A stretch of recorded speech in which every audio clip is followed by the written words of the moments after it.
ကျွန်တော်တို့တွေအိမ်မှာထိုင်နေပြီးတော့ကတ်တုန်းကားလေးကြည့်ုံနဲ့15ရက်အတွင်းပတ်စံ4သိန်းခွဲဝင်မယ်ဆိုလို့ရှိရင်စိတ်ဝင်စားလား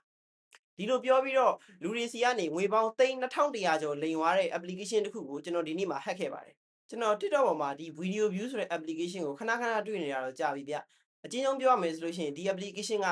ကျွန်တော်တို့ကို video 69ပုံနဲ့တချင်းပေါင်း129ပုံကိုထပ်ခါကြည့်ခိုင်းပြီးတော့ video ကြည့်တဲ့ minute အလိုက်ပတ်စံတွေပြန်ပြီးမယ်ဆိုပြီးတော့လိမ်ခဲ့တာဒီ application ရဲ့အလုပ်လုပ်ပုံကကျွန်တော်ခုနပြောတဲ့ video တွေကိုကြည့်တဲ့ minute အလိုက်ကိုမှ coin တွေပြန်ပြီးတယ်တကယ်လို့ coin တွေက4000ခွဲပြည့်သွားပြီဆိုလို့ရှိရင်ငွေသား4သိန်းခွဲနဲ့ပြန်ပြီးတော့လဲလို့ရတယ်ဆိုပြီးတော့လိမ်ခဲ့တာပါ application ကိုဆက်သုံးခြင်း video တွေဆက်ကြည့်ခြင်းမှာဆိုလို့ရှိရင်တော့ကျွန်တော်တို့ကိုတစ်ခါကြည့်လို့ရှိရင် coin က90လောက်ပေးတယ်ဒါပေမဲ့တဖြည်းဖြည်းနဲ့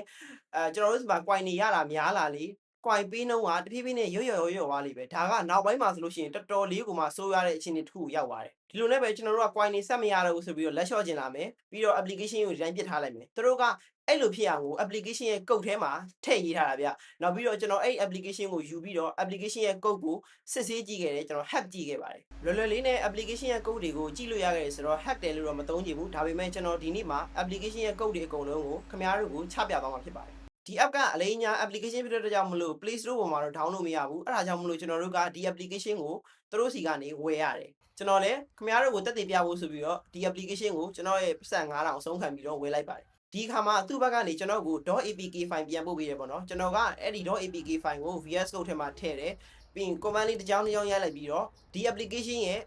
code base ကြီးတစ်ခုလုံးကိုကျွန်တော်ပြန်ပြီးတော့ဖော်ခဲ့ပါတယ်ဒီ code ကြီးကိုရှင်းလင်းမြင်လိုက်ရတဲ့အခါမှာတော့ကျွန်တော်တော်တော်လေးကိုအံ့ဩသွားခဲ့တယ်ကျွန်တော်တို့ကို coin တွေပေးတဲ့ system ကိုသူကကျွန်တော်တို့မှာရှိနေတဲ့ coin ရဲ့တန်ဖိုးအလိုက်သူကအခြေခံထားတာဗျဒီ application ရဲ့လုံးပုံကကျွန်တော်တို့စီမှာ coin 9000မပြည့်သေးဘူးဆိုလို့ရှိရင်ကျွန်တော်တို့ကို video တစ်ခါကြည့်ပြီးတိုင်းမှာ coin 50ပေးတယ်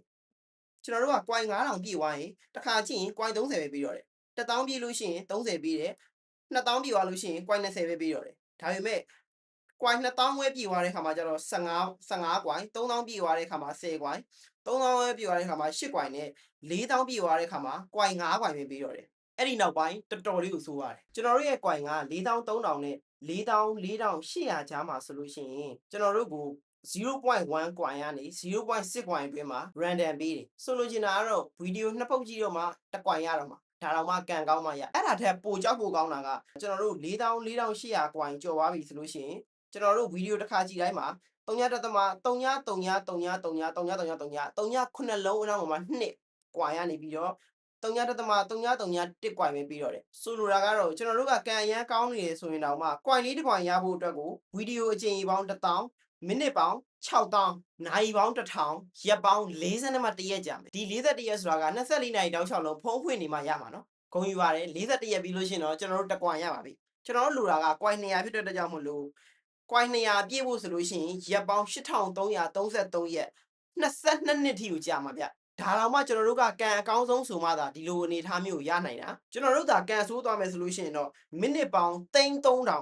နှစ်ပေါင်း982နှစ်ကြာမယ်မြန်မာငွေ4သိန်းခွဲလေးရဖို့အတွက်ကိုအဲ့လောက်တောင်ကြာမှာဗျဒီကောင်လေးကတနေ့နဲ့ကျွန်တော်တို့ရဲ့အေးအေးဆေးလေးနေပြီးတော့ဘဝကိုဖျက်ဆီးခြင်းတဲ့စိတ်ကိုအတုံးချပြီးတော့ကျွန်တော်တို့စီကနေငွေတွေအမြောက်များကိုလိမ်လည်နေတဲ့မီးလန်းတွေကဘောင်းဆောင်ရှိနေပါတယ်အဲ့ဒါကြောင့်မလို့အိမ်မှာထိုင်နေနေအလကားနေပတ်စံရမယ်အလုပ်ဆိုတာလုံးဝမရှိပါဘူးဗျဒီမလုံးတွေအောက်မှာကျွန်တော်တို့တွေကြာဆုံးမသွားဖို့လိုအပ်ပါတယ်ဒီဗီဒီယိုလေးကြည့်ရင်လည်းဒီ application ကိုသွားသုံးရင်ကောင်းမလားဝယ်ရင်ကောင်းမလားလို့စဉ်းစားနေတဲ့လူတွေလည်းကျွန်တော်ပြောတာလေးကိုကြည့်ပြီးတော့အမြင်မှန်ရနိုင်ရပါသေးလို့ပဲကျွန်တော်ဆုတောင်းပေးပါတယ်